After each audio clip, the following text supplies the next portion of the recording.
Well, if GTR are telling the Secretary of State that things are getting better in my constituency of South Cambridgeshire, then they're not being truthful to him. Because the experience of my constituents, and indeed me travelling in today, says that things are getting worse.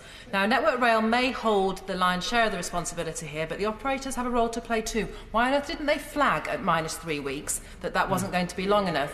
They clearly told the Secretary of State that everything was fine. They told me last week that it wasn't, and 3 weeks never would have been long enough. So who are they lying to? One of us. 2 actions I would please ask the Secretary of State.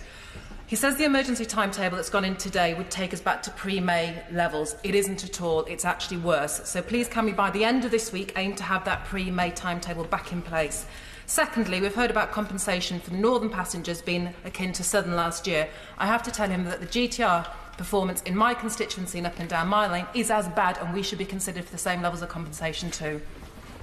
Well, Mr Speaker, I'll certainly take on board both her points. What I've said is I hope and expect, and I'm insisting we see stabilisation during the course of this week. What matters is that the people know what trains are going to run.